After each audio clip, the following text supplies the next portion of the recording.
My name is Dorothy Hale. I am 68 years old. For most of my life, I worked quietly, raised my son alone, and believed that being a good mother meant enduring everything in silence. It was my own son who signed the papers that sent me to prison. In court, he said I pushed the woman he loved down the stairs. He said that because of me, the child she was carrying would never be born. I stood there listening as strangers judged me, while the boy I raised avoided my eyes. They believed him. And just like that, I was sentenced to 3 years behind iron doors. They thought an aging mother who had sacrificed for too long would not fight back.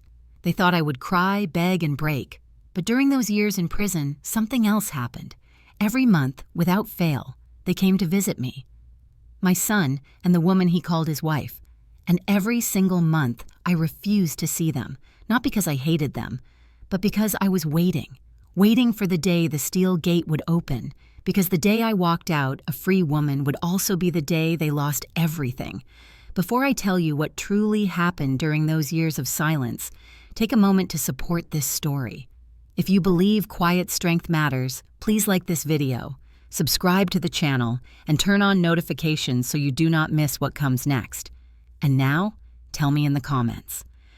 Where are you watching the story of a betrayed mother from? Prison has a smell that never leaves you. It is metal and disinfectant mixed with something older, something tired. The first thing I noticed was the sound, not voices, but doors.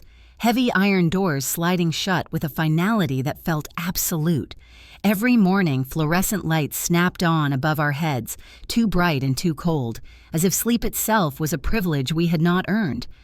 I did not cry when the door closed behind me for the first time, not because I was strong and not because I was numb. I simply understood, very quickly, that tears had no currency in a place like this. So I watched. I listened. I memorized. I learned which guards walked faster when they were angry, which ones avoided eye contact when they felt guilty. I learned that silence could protect you better than explanations ever would. The women who talked too much were the ones who got noticed, and in prison, being noticed was never a gift.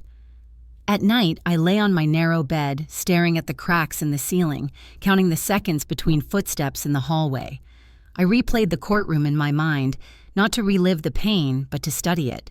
The way my son kept his hands folded, the way he never once looked back at me. Memory, I realized, could either destroy you or sharpen you. I chose the second. That was when I met Maggie Collins. She was older than most of the women there, 71 by her own account. With silver hair she kept neatly braided every morning. She moved slowly but deliberately, as if she refused to let the walls decide her pace. Maggie had a way of looking at people that made them uncomfortable, not because she was cruel, but because she paid attention. We were assigned to the same work detail in the laundry room.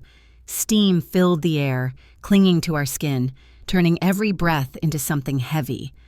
One afternoon, she slid a folded towel toward me and said quietly, "You do not belong to yourself yet." I did not answer. I had learned better than that. Over the next weeks, she spoke only when necessary, a nod here, a warning there. She never asked me what I had done. In prison, questions like that were traps. But one evening, as we sat on opposite ends of a bench during count, she finally asked the question no one else dared to voice. "How much do you hate them?" Her eyes never left the far wall. She did not look at me when she said it. She asked the question the way one might ask about the weather, without judgment, without expectation. Inside my chest, something tightened, not anger, not grief, clarity. I thought of my son's voice in court. Calm, measured, convincing. I thought of the way the word mother had sounded in his mouth, stripped of meaning.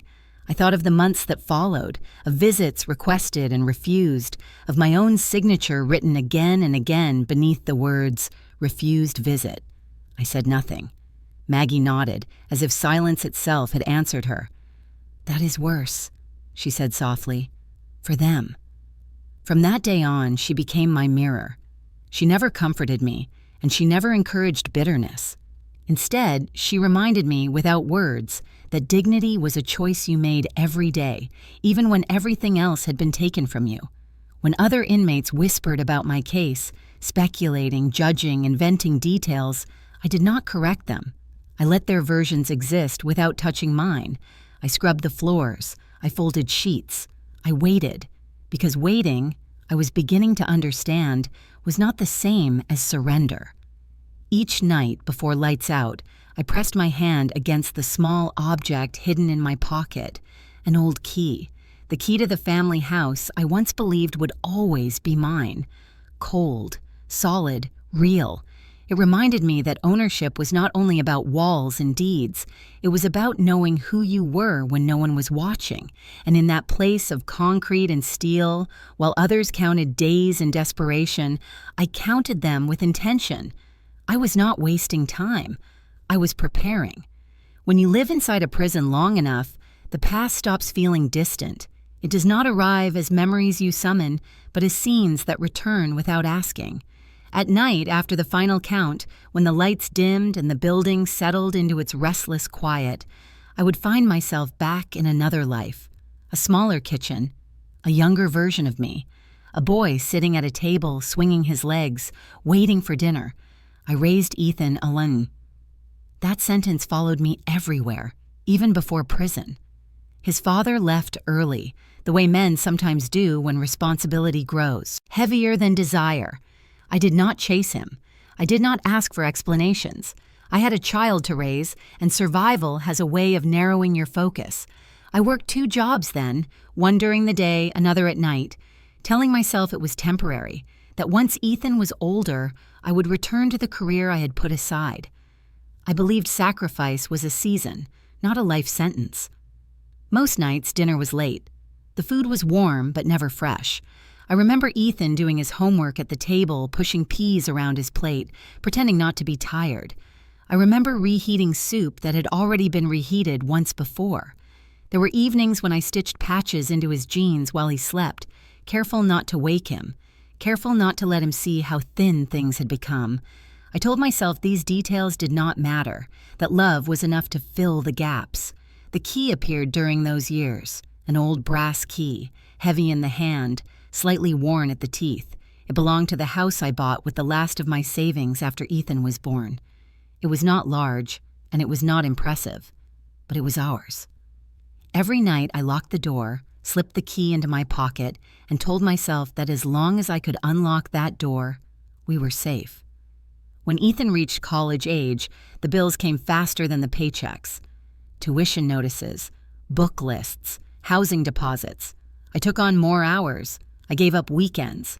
I sold the last pieces of jewelry my mother had left me. Each check I wrote felt like proof that I was doing the right thing, that this was what good mothers did. They made the hard choices quietly so their children would never have to. Ethan thanked me then. He hugged me before leaving for school. He promised he would take care of me someday.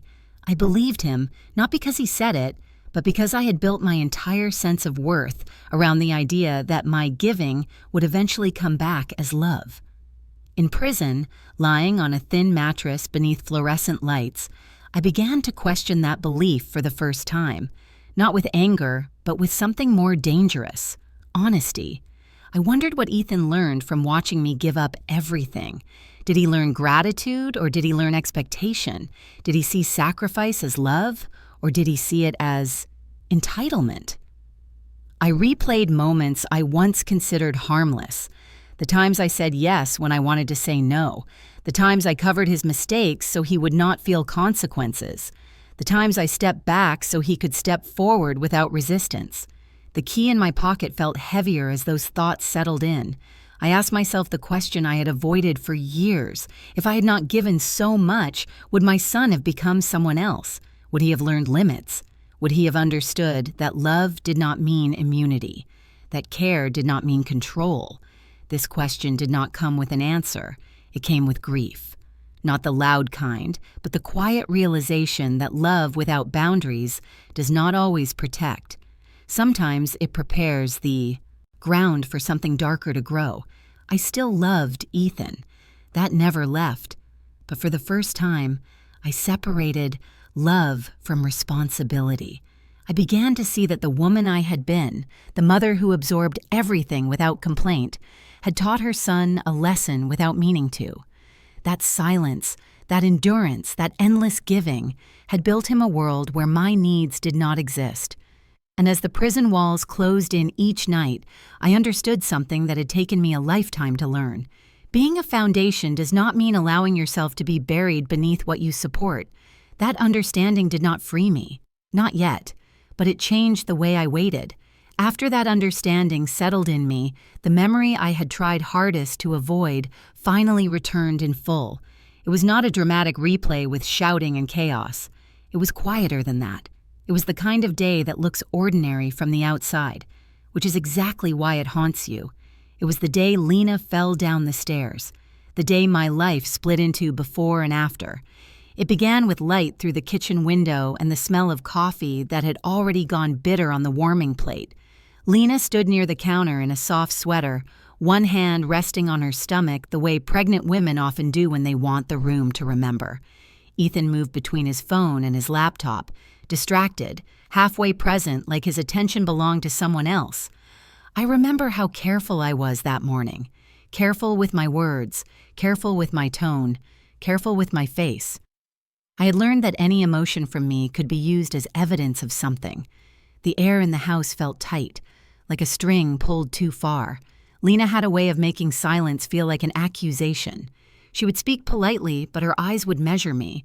She called me Dorothy instead of Mom. She smiled without warmth, and every small moment carried a message I could not prove. You do not belong here. You are in the way. I had gone to their home because Ethan asked me to. He said Lena wanted to talk, wanted peace, and wanted to clear the air. I believed him because I wanted to. Mothers are trained to accept invitations like they are chances at redemption. There was nothing theatrical about the stairs. Just wood and railings, clean and polished, the kind of staircase meant to impress guests. Lena started down first, moving slowly, one hand on the banister. I stood a few steps behind, holding a folded dish towel, thinking about nothing important. Then there was a sound that did not match the room, not a scream, not even a cry, just a sudden sharp intake of breath, followed by the hollow thud of a body meeting steps. Time did something strange. It did not race. It stretched. I remember the angle of the sunlight on the wall. I remember the way the air felt colder. I remember my own heartbeat loud in my ears, as if my body was warning me before my mind could catch up. Ethan's name came out of my mouth without planning. I did not run like a hero in a movie. I froze first because shock is not graceful. Then I moved, not toward Lena, but toward the phone, because the instinct to get help was immediate and automatic. When Ethan reached the bottom of the stairs, Lena was already surrounded by attention she had not even asked for. She was breathing fast, her face pale, her eyes wide. Then she looked at me. In that look, I saw the story being written. It was not fear. It was not confusing. It was a selection. She did not say much at first. She did not have to. The way she stared at me did the work.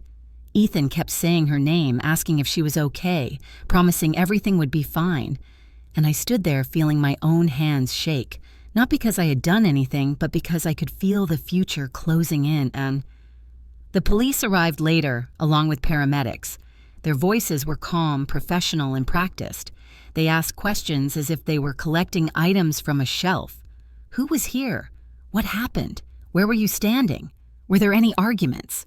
In the bright living room with the curtains half open and the television still playing a morning show in the background, everything felt unreal. That was the worst part. The normalcy around the moment made the accusation feel sharper. Lena spoke softly, fragile, like she was trying to be fair. She did not call me a monster. She did not shout. She said she lost her balance, but she also said she felt me behind her. She said she remembered a push, or maybe she said she was not sure. But the room heard what it wanted. The officer's pen moved. The paper accepted every implication like truth. Then they turned to Ethan. My son stood with his shoulders stiff and his jaw tight. His eyes flicked to me for half a second, then away. The officer asked him if he saw anything, asked him if there was tension in the home, asked him gently what he believed. Ethan did not defend me. He did not say, "My mother would never." He did not say, "This is a misunderstanding." He did not even say, "I do not know." He simply stayed quiet, not a thoughtful quiet, not the quiet of someone searching for facts. It was the quiet of someone making a choice without speaking it aloud. In that silence, my entire history with him rearranged itself.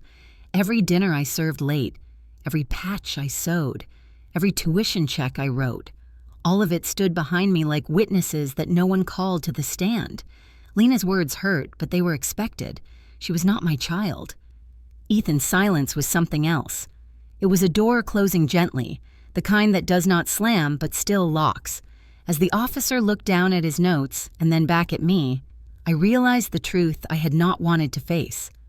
A false accusation can bruise you, but betrayal from your own son changes the shape of your heart.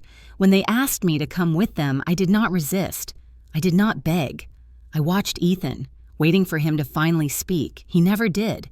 And that was the moment I understood. The worst wound is not to blame. It is the quiet agreement that lets the blame survive. After the day I was taken away, time inside the prison began to organize itself into patterns: meals, counts, lights, and then, once a month, the same interruption arrived like clockwork. A guard would call my name, Dorothy Hale. Visiting hours. The first time I felt my chest tighten before my mind caught up. I already knew who it would be. Ethan did not miss appointments. He never had. Even as a child, he showed up exactly when it suited his sense of order. So did Lena. They came together every month as if consistency itself could repair what had been broken. The visiting room smelled faintly of plastic chairs and old coffee, a long table divided by glass, phones mounted to the wall, their cords coiled like something restrained.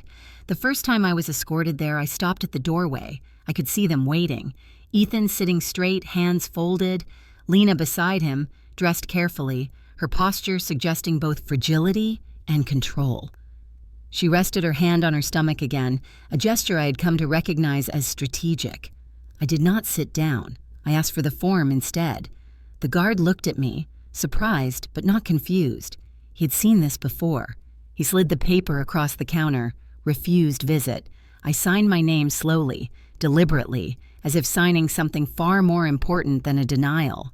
When I handed it back, the guard nodded and turned away. I did not look back at the room. I did not need to. The second month, it was easier.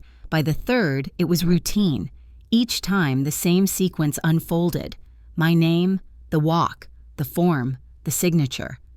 Some of the guards began to recognize the pattern. One of them asked me once if I was sure. I told him yes. Certainty, I had learned, did not require explanation. The women noticed. In prison, nothing goes unseen for long. Whispers followed me through the halls. Some were curious, some were sharp. A few were openly hostile. One afternoon in the common area, a younger inmate laughed and said loud enough for others to hear that I must be the coldest mother alive. Another called me ungrateful. She said plenty of women would give anything to have family still show up. That refusing a visit was like refusing forgiveness. I listened without responding. It would have been easy to defend myself, to explain that forgiveness is not the same as access, that love does not require proximity. But I had learned slowly and painfully that explanations rarely change the minds of people who prefer simple stories. And prison thrives on simple stories. Villains, victims, saints, monsters. My silence did not fit, and that made people uneasy. Maggie watched all of this without intervening. She never stepped between me and the comments. She never corrected anyone on my behalf. One evening, after another refused visit, she sat beside me on the bench near the laundry room and spoke quietly, her voice steady. She said that waiting was not a weakness. That restraint was not surrender. She told me that power does not always announce itself. Sometimes it sits still and lets others reveal themselves first. I did not answer her, but I carried her words with me. Each month, Ethan and Lena kept coming. They adjusted their approach over time. Some visits, Lena looked wounded, her eyes red, her mouth tight. Other times, Ethan looked angry, his jaw clenched, as if my refusal were a personal insult rather than a boundary. Once I heard that they asked the warden if I was mentally stable. Another time, a guard mentioned that Lena cried in the hallway. None of it reached me directly. That distance was intentional. The other inmates continued to judge. Some said I was punishing my son. Others said I was punishing myself. The room would split when my name came up. One side arguing that a mother should always forgive. The other wondered what kind of silence could withstand that much pressure. Without knowing it, they were rehearsing the same debate that would later unfold far beyond those walls. At night, I returned to my bunk and reached into my pocket, touching the old key I still carried. It grounded me. It reminded me that refusal can be an act of care, that choosing not to see someone is sometimes the only way to see yourself clearly. I was not closing the door forever. I was choosing not to open it until I understood what waited on the other side. And while others mistook my silence for bitterness, I knew the truth. I was not running from them. I was standing still, gathering strength, letting time do what confrontation could not. I was not weak. I was waiting. After months of refusing visits, something inside me began to shift. Not anger, not sorrow, but awareness. Prison strips life down to repetition, and repetition creates space for thought. Without distractions, truths rise quietly. One afternoon, while working in the library, I asked for access to public records. The request surprised no one. In prison, people search for pieces of their former lives the way others search for air. I told myself I was only curious. That was the lie I used to get started. The first realization came slowly, then all at once. My pension payments had stopped. At first, I assumed it was a clerical delay, another system failure buried beneath paperwork. But weeks passed, then months. Nothing arrived. No deposits, no notices. I asked questions, carefully, the way one learns to ask in a place where curiosity can be dangerous. A counselor confirmed what I already felt in my bones. The account had been accessed. The funds had been withdrawn, legally. That word followed me back to my cell, legally. I sat on my bunk that night, the fluorescent lights humming overhead, and tried to remember when I last checked my finances before the trial. I realized, with a dull ache, that I had not. I trusted. Trust has always been my default setting. It was easier than vigilance. It felt more like love. The second, realization cut deeper. The house was no longer mine. The small family home, the one tied to the old brass key I carried, had been transferred. The deed now listed Ethan Hale as sole owner. No dispute, no contest, clean paperwork, perfectly executed. I did not feel shocked. I felt recognition.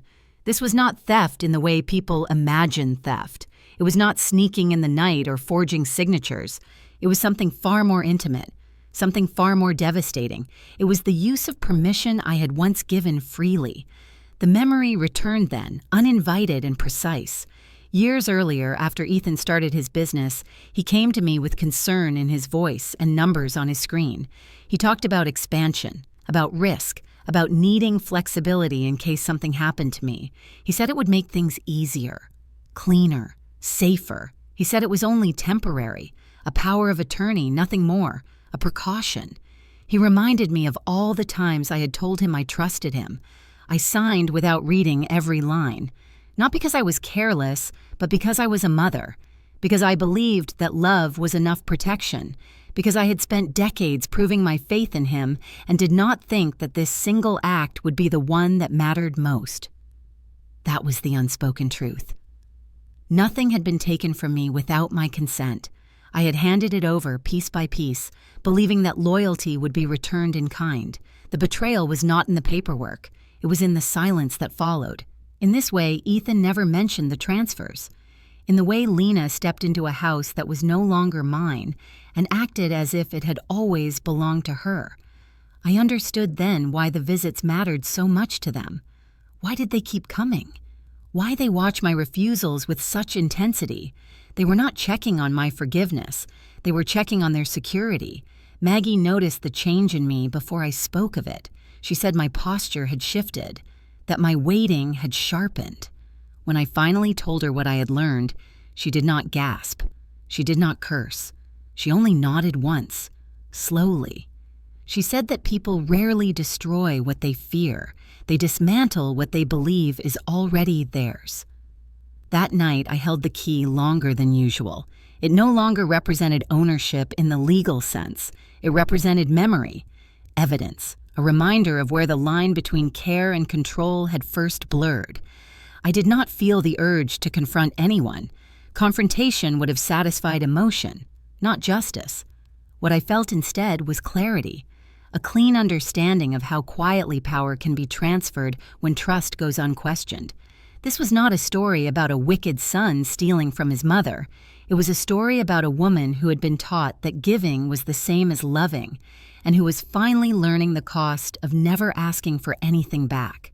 I had not lost everything yet, but now I knew exactly where to begin reclaiming myself. The day I was released did not feel like freedom at first. It felt like exposure. The morning began the same way as every other inside those walls, with the buzz of fluorescent lights and the sound of keys moving from hand to hand. I folded my clothes, placed my few belongings into a thin plastic bag, and waited. No one congratulated me. No one asked how I felt. Prison does not mark endings with ceremony. It simply opens a door and expects you to step through it on your own. When the final gate unlocked, the sound was louder than I expected. Metal against metal, a slow mechanical groan, then silence. Outside, the air felt different on my skin, lighter, almost unfamiliar. I paused for a moment, not because I was afraid, but because I wanted to remember this feeling. The moment when nothing was promised and nothing was taken yet. There were no flowers waiting, no open arms, no familiar face scanning the crowd with relief. Instead, I saw cameras first, their lenses pointed toward the entrance like quiet eyes. Behind them stood Ethan and Lena. They had positioned themselves carefully, just close enough to appear concerned, just far enough to control the frame. Lena wore dark sunglasses despite the overcast sky. Ethan looked composed, practiced, as if he had rehearsed this moment in advance. I felt no surge of emotion when I saw them, no anger, no longing. Only distance. A reporter leaned forward, microphone raised, asking how it felt to be released. Another voice asked if I planned to reconcile with my family. The questions floated toward me, searching for a reaction that never came. I adjusted the collar of my coat and stepped forward. Slowly, deliberately. I did not look at the cameras. I did not look at Lena. I did not look at my son. I walked past them, not in defiance, not in haste, just past them as if they were part of the background I no longer needed to navigate. For a brief second, I felt Ethan's presence shift beside me. I sensed him turning, perhaps reaching out, perhaps preparing to speak. He did not. Silence followed me like a shadow, the same silence he had chosen once before. This time, it belonged to me. Each step away from the gate felt heavier and lighter at the same time. The world seemed to slow down. The sound of traffic faded. The voices behind me blurred into something distant and unimportant. This was the pivot I had been waiting for, though I had not named it until now. Not a confrontation, not an explanation. A passage. Inside my sleeve, my fingers brushed against the old key. I had kept it with me through every transfer, every search, every month behind bars. It was worn smooth now, its edges softened by years of use and waiting. I held it without looking, letting its weight anchor me. It reminded me that I did not need to prove what had already shaped me. I did not feel victorious. Victory is loud. It demands witnesses. What I felt was alignment. For the first time in years, my actions matched my understanding. I was no longer reacting. I was choosing. A guard called after me, telling me where to sign the final paperwork. I followed his instructions, my name flowing easily across the page. Dorothy Hale. Free. The word felt abstract but real enough to breathe into. Behind me, I knew the cameras would capture my absence from the frame. The story they expected would not materialize. There would be no tears, no embrace, no statement crafted for public sympathy. That refusal would speak louder than anything I could have said. As I walked toward the street, I noticed small details I had forgotten to miss. The uneven pavement, the smell of damp leaves, the way the sky pressed low and gray, undecided. These were not symbols. They were simply real. And for the first time in a long while, reality felt like something I could meet without shrinking. I did not turn around. Somewhere behind me, a narrative was collapsing under its own weight. Somewhere ahead, something unnamed was waiting to be built. I did not rush toward it. I took my time. The gate had opened, and I had stepped through carrying nothing but myself, my silence, and the key that no longer needed a door to justify its meaning. The first place I went after my release was not home. I did not have one anymore in the way people usually mean. I went instead to a quiet office building with tinted windows and a small brass plaque by the door. Claire Whitman, attorney at law. The name meant nothing to the public. That was exactly why Maggie had given it to me. She said Claire understood patience, that she understood people who did not need to be loud to be decisive. Claire greeted me without surprise. She did not ask how prison had been. She did not soften her voice or harden it. She offered me a seat, a glass of water, and time. Her office was spare. No family photos, no slogans on the walls, just files arranged neatly, and a window that looked out onto nothing remarkable. It was the kind of place where emotions were allowed to arrive but not permitted to lead. She listened while I spoke. I told her everything, but I told it without drama. The accusation, the silence, the power of attorney, the pension, the house. I watched her face carefully as I spoke, the way I had learned to watch faces inside prison. She did not interrupt. She did not nod in false sympathy.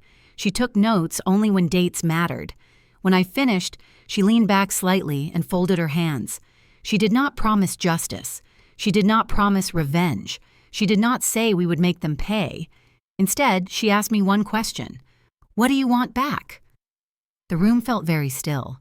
I realized then how rarely anyone had asked me that. Not what I deserved, not what I was owed, but what I wanted. I did not answer right away. The old version of me would have said everything. My name, my house, my money, my son. But those words no longer fit. They belonged to a time when I believed restoration meant returning to the way things were. I want my boundaries. Returned, I said. Claire studied me for a moment. Then she nodded, once. She said that boundaries were a legal concept as much as an emotional one, that the law did not exist to heal wounds, but it could prevent them from being reopened. She explained that power of attorney documents could be challenged, that consent given under certain assumptions could be reevaluated, that control obtained quietly could also be removed quietly. She warned me that the process would not be fast, that it would not feel satisfying in the way public vindication does. There would be no apologies forced by the court, no admissions of guilt, only filings, hearings, orders, consequences that looked boring to outsiders and devastating to those unprepared for them. I told her I understood. Claire asked if I was ready for the cost, not the financial cost, though there would be one, but the emotional cost. She said that when you reclaim boundaries, people who benefited from their absence often react badly. They accuse. They rewrite history. They call you cruel for doing what they once called unnecessary. I thought of the visiting room, the forms, the whispers. I thought of Ethan's silence and Lena's careful expressions. I told Claire I had already paid the highest price there was. Everything after this would be an adjustment. She did not smile. She simply began outlining the steps. First, an audit of my accounts, then a motion to suspend the power of attorney, then a review of the property transfer. She explained each piece with clarity, never raising her voice, never using language meant to intimidate. The law, in her hands, was not a weapon. It was a structure. As she spoke, I felt something unfamiliar settle in my chest. Not hope, not excitement, stability. Before I left, she asked me one more thing. She asked if I wanted to contact my son to let him know what was coming. I said no. Notice would arrive through proper channels. Anything else would blur the line I was finally drawing. Outside, the afternoon light had shifted. I walked slowly, my steps measured, my thoughts calm. Inside my sleeve, the old key rested where it always had. I realized then that I was not trying to unlock a door that had been closed to me. I was building a fence where none had existed before. This was not revenge. Revenge looks backward. This was orientation, a decision about where I stood and where others were no longer allowed to reach. For the first time since my arrest, I felt something close to peace. Not because anything had been resolved, but because it had begun correctly, through the law, through restraint, through the simple act of asking myself what I wanted back and honoring the answer when it came. The first sign that Ethan was reacting came not through the court, but through the screen. A neighbor I barely knew sent me a message with a link and a single sentence. "You should see what your son is saying." I did not click it right away. I had learned that timing matters. Control is often lost by those who rush to respond. When I did watch it, days later, I understood exactly what he was trying to do. Ethan appeared calm, measured, sympathetic. He chose a neutral background and wore the expression he used when pitching investors. He spoke about concern, about confusion, about family tragedy. He said my time in prison had been hard on me. He said he worried that I was not emotionally stable. He said he wanted privacy, but also wanted the public to understand that he was acting out of care. He never mentioned the power of attorney. He never mentioned the house. He never mentioned the pension. Instead, he spoke about my age. He spoke about stress. He spoke about how difficult it can be when elderly parents struggle to accept help. He framed himself as a son forced into responsibility, a man trying to protect his family from a situation that had gotten out of hand. It was a careful performance. For a brief moment, it worked. Headlines echoed his phrasing. Commentators debated whether I should be supervised, whether reconciliation was possible, whether prison had changed me. The story he offered was simple, and simple stories travel fast. Claire warned me not to respond. She said that truth does not need defending when lies are still arranging themselves. She told me to let him speak, to let him fill the space he demanded. Ethan did not stop with one interview. He gave another, then another. Each time, his words became more detailed. He spoke about childhood memories, about my tendency to worry, about moments he framed as instability. He used phrases like fragile and well-meaning. He said he hoped I would get the help I needed.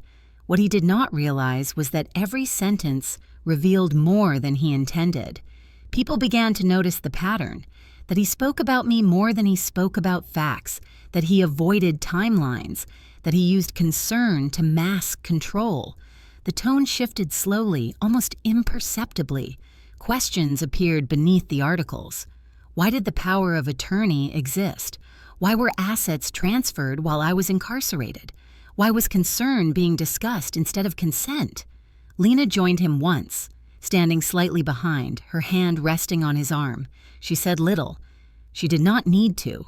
Her presence was meant to reinforce the image of unity, stability. But when a reporter asked her directly whether she would return the house if the court found the documents invalid, she hesitated. It was only a second, but it was enough. Cameras catch hesitation, the way bloodhounds catch scent. The false comeback began to fracture. Ethan tried to regain control by speaking more. He corrected small details. He clarified statements. He accused unnamed parties of manipulation. Each correction made the original story weaker. Each clarification raised new questions. Control, once exposed, becomes panic quickly. I watched all of this from a distance. I did not comment. I did not issue statements. I did not ask for sympathy. Silence once again did its work. It allowed his voice to echo without interruption, and echoes reveal shape. Inside the legal process, facts were aligning quietly. Requests were filed, records were examined, dates were compared. None of that made headlines. It did not need to. The court does not perform, it proceeds. Public opinion is different. It responds to pattern, not proof. And the pattern was becoming clear. A son speaking over his mother, a narrative that required her to be diminished in order to hold, a defense that depended on her being unreliable rather than wronged. The comment sections grew divided. Some defended him, repeating his language about concern. Others asked why care required ownership, why help requires silence, why protection looked so much like control. The story he had tried to contain was now beyond him. One evening, Claire called me and said simply that the tide had turned. She said it was not because people believed me, it was because they no longer believed him. Credibility erodes not when a lie is challenged, but when it must keep expanding to survive. I felt no satisfaction hearing that. Satisfaction belongs to people who need witnesses. What I felt instead was confirmation, the understanding that false comebacks are always louder than real foundations. They rise quickly, fueled by urgency, and collapse under their own weight. Ethan had tried to reclaim authority through exposure. He had assumed that speaking first meant winning. He did not understand that the story he was telling required my silence to function. And silence, this time, was no longer passive. It was positioned, supported, protected by law. As the interviews slowed and the tone shifted, I returned to my own routines. Meetings with Claire, walks in the afternoon, quiet meals eaten alone. Inside my sleeve, the old key remained, though its meaning had changed again. It no longer symbolized loss. It symbolized patience. The false comeback was never meant to convince me. It was meant to scare me, to pull me back into reaction. When that failed, it became something else entirely, a window, an unintentional confession of character. And once a character is visible, there is no controlling the story anymore. The shift did not arrive with a bang. It arrived as a letter. I received it on an ordinary morning, folded neatly inside a plain envelope, the kind that carries decisions rather than emotions. I sat at the small table where I now took my meals and read it slowly, once, then again. The court had reviewed the documents. The power of attorney I signed years ago was deemed invalid under the circumstances in which it had been used. Consent, the letter stated, must remain informed and ongoing. Mine had not. With that determination, the next steps followed automatically. My accounts were frozen. The property transfer was suspended. All major assets tied to the disputed authority were placed under review. It was not victory. It was correction. I did not feel relief in the way people expect. There was no rush of triumph, no surge of satisfaction. The law does not celebrate. It restores balance where it can, quietly and without apology. I folded the letter and placed it back in the envelope, as if handling something fragile, not because it might break, but because it mattered. Claire called later that day. She spoke in the same calm tone she always used. She explained the implications, the timelines, the safeguards. She said the word freeze, not as a threat, but as a condition. Nothing could move forward until everything was seen clearly. That was the point. I thanked her and hung up. It did not take long for the reaction to reach me. Ethan called first. I did not answer. Then he emailed. Then he sent messages through intermediaries. The language changed with each attempt. Confusion became urgent. Urgency became an accusation. He asked how I could do this to him. He said he had responsibilities. He said this was hurting his family. He said I was being unreasonable. I recognized the pattern immediately. When control is interrupted, panic looks for a voice. Lena's response came through the press. A brief statement about misunderstanding, about stress, about the hope that things could be resolved privately. There was no apology. There was no acknowledgement of consent, only concern, carefully worded and strategically placed. Behind the scenes, Claire told me Ethan's lawyers were scrambling.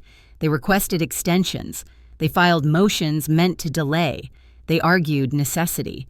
The word appeared again and again as if need alone justified action. The court did not agree. Need does not replace permission. Fear does not equal authority. I imagined Ethan in rooms I was no longer part of, pacing, raising his voice, demanding reassurance from people who could not give it. I did not picture him suffering. I pictured him exposed. The systems he relied on were no longer moving at his command. That is a kind of fear no amount of preparation can soften. I did nothing in response. That was the hardest part, and the most important. There was nothing to say, no explanation required. The time for conversation had passed when boundaries were ignored. Now there was only a process. Friends I barely spoke to reached out. Some congratulated me. Others asked if I felt vindicated. I told them the same thing. This was not about being right. It was about being recognized as a person again, not a resource, not a problem to be managed. At night, I slept better than I had in years, not because everything was resolved, but because the ground beneath me had stopped shifting. Uncertainty remained, but it was structured now, contained. The future no longer depended on someone else's restraint. The old key stayed in my pocket, as it always had. Its meaning shifted again. It no longer represented loss or memory or waiting. It represented access. The difference between what is given freely and what is taken quietly. I understood that now in a way I never had before. When Ethan finally managed to reach me through Claire requesting a meeting, I declined. Not out of spite, not out of fear, because timing matters, and this was not the time. The power had shifted, not into my hands, but back into its proper place.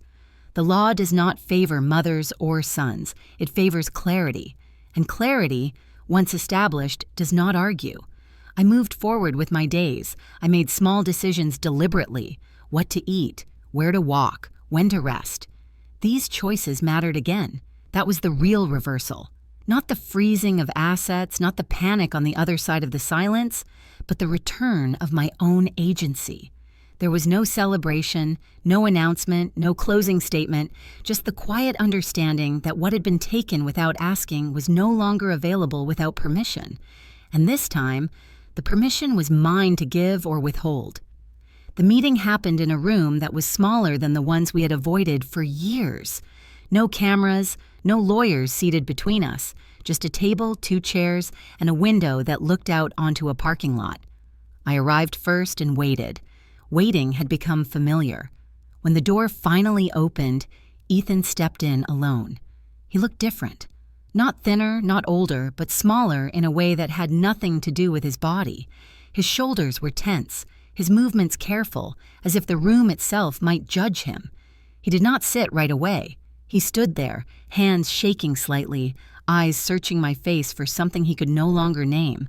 He said my name once, just once. His voice cracked on the second syllable. Then he knelt. It was sudden and awkward, the movement of someone who had not planned for dignity.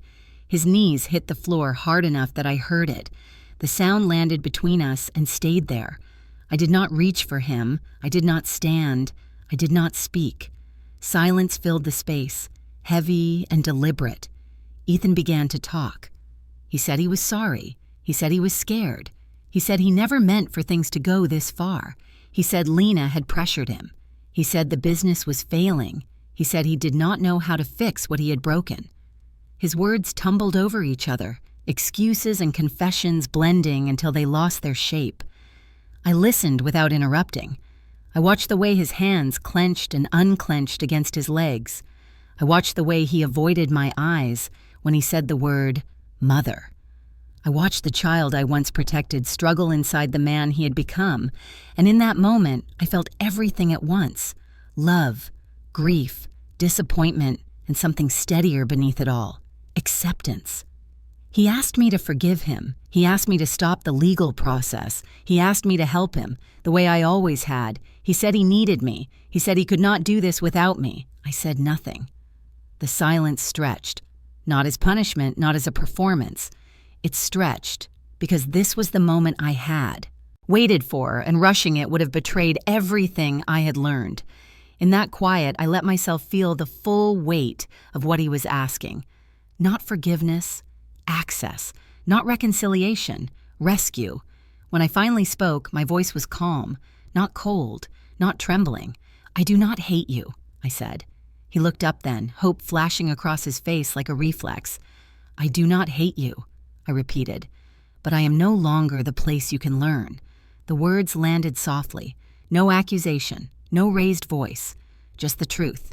I told him that love does not mean endless support, that being a mother does not require self-erasure, that helping him again would not heal him, it would only delay his reckoning. I told him that he had made choices, and those choices now belonged to him. He cried then, not quietly, not with restraint. He cried like someone whose last safety net had been removed. I did not move to comfort him. I did not turn away either. I stayed where I was, present and unmoving, letting the moment be what it was. I explained that the legal process would continue, not out of spite, but out of necessity, that boundaries once drawn must be respected to have meaning, that I would always care about him, but I would no longer protect him from the consequences of his actions. Ethan asked if this meant we were finished. I told him it meant we were changed. That was harder for him to accept than finality. When the meeting ended, he stood slowly as if gravity had increased. He did not try to hug me. He did not ask for another chance. He walked to the door and paused there, waiting for something I could not give. I did not follow him out. After he left, I remained seated for a long time. My hands rested in my lap. Inside my sleeve, I felt the familiar outline of the old key. It did not ache. It was not comforting. It simply existed, like memory itself. This was the moral edge I had reached. Loving someone enough to stop saving them. Choosing truth over tradition. Allowing grief without turning it into surrender. I did not leave that room lighter, but I left it whole. What followed was not dramatic. It did not unfold in a single headline or a single moment. Consequences rarely do. They arrive in layers, quietly, the way truth settles when there is nothing left to argue with. Ethan lost the house first. The court finalized its decision after the review period ended. The transfer was voided. The property returned to my name, though by then it no longer felt like a home waiting to be re-entered. It was an address, a structure. A record was corrected. I did not drive past it. I did not ask for the keys. Ownership, I had learned, does not always mean return. The business followed soon after. Clients pulled back. Investors asked questions he could not answer without unraveling the story he had built. Trust, once cracked, spreads its fracture faster than anyone expects. He tried to hold things together, issuing statements, blaming miscommunication, blaming stress, blaming timing.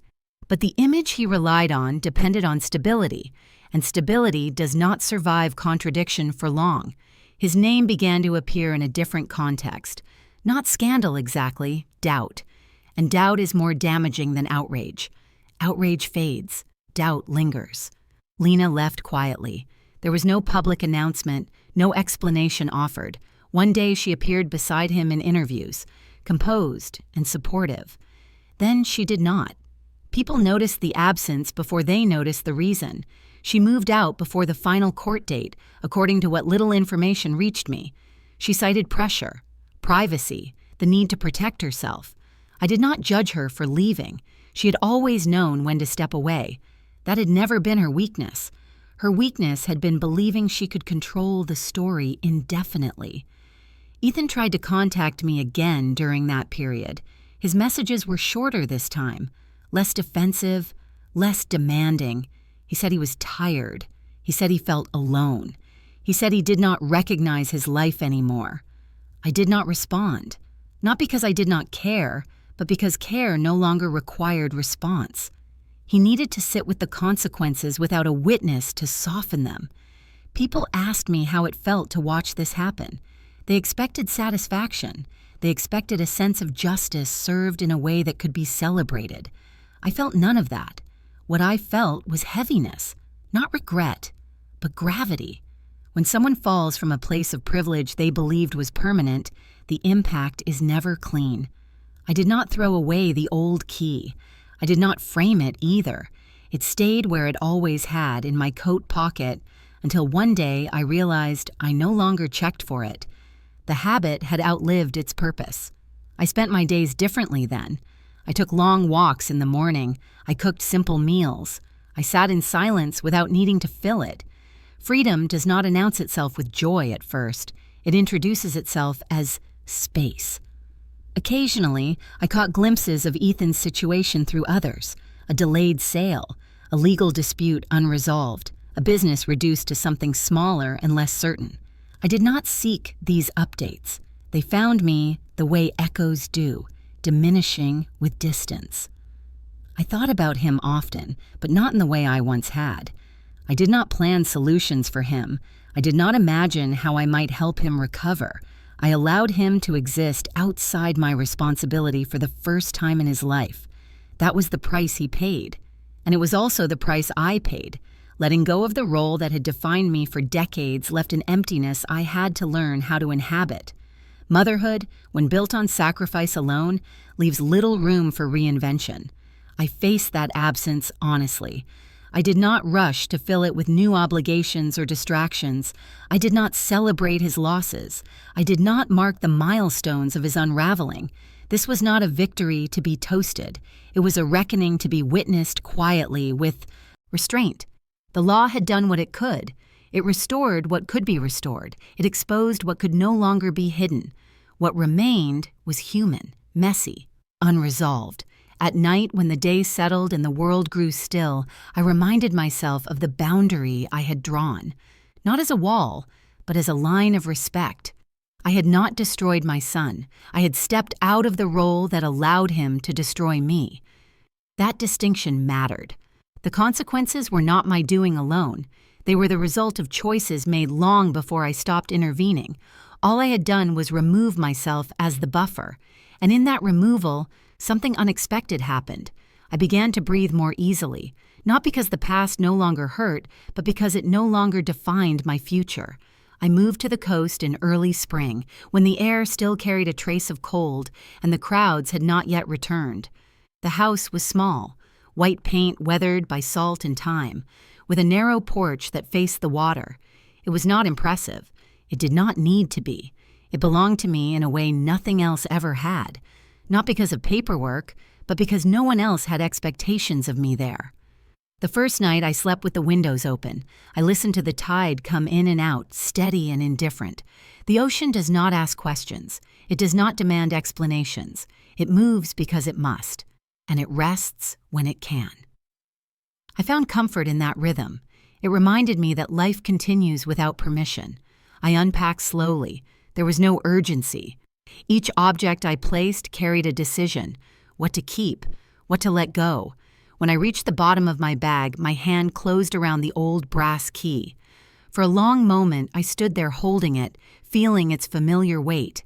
It had followed me through years of giving, through prison, through silence, through reckoning. It had been proof of belonging, then proof of loss, then proof of patience. That evening, I found a small nail on the wall near the door. I hung the key there, in plain sight. Not hidden, not locked away. I did not test it on the door. I did not need to. It would stay on the wall, unused. A reminder, not a tool. In the weeks that followed, I built a quiet routine. Morning walks along the shore. Simple meals eaten alone. Afternoons spent reading or sitting on the porch with a cup of tea, watching the horizon blur into itself. There was space in my days now, and space can be unsettling when you are not used to it. I resisted the urge to fill it with purpose. Healing, I was learning, does not require productivity. One afternoon, I took out a notebook and began to write a letter, not to the court, not to the press, to my son. I wrote carefully, choosing words without sharpening them. I told him I hoped he would find steadiness. I told him I hoped he would learn the difference between support and dependence. I told him that love does not disappear just because access changes. When I finished, I folded the letter and placed it in the drawer. I did not address it. I did not send it. Writing it was enough. Some truths need to exist without being delivered. Some boundaries are maintained by restraint, not action. People ask me now if I feel healed. Healing is not a finish line. It is a posture, a way of standing in your own life without apology. There are mornings when grief still visits. It arrives quietly, sits for a while, then leaves without ceremony. I let it. I no longer argue with feelings. I listen, and then I decide what to do next. I think about Ethan sometimes, but the thoughts no longer spiral into plans or worry. I allow him to be who he is becoming, separate from who I am. That separation is not cruelty. It is clear. I learned too late that loving someone does not mean absorbing their consequences. It means allowing them to face reality with dignity, even when it hurts. On the porch at dusk, as the sky darkens and the water reflects what little light remains, I feel something I did not expect: gratitude. Not for what happened, but for what did not destroy me. for the strength that emerged when silence was misunderstood, for the law that restored balance without spectacle, for the choice to step away rather than disappear. There are people we do not cut off because we hate them. We cut them off because we want to keep living. That truth settled into me slowly, like the tide finding its level. I did not become harder. I became clearer. I did not lose my capacity to love. I learned how to direct it inward as well.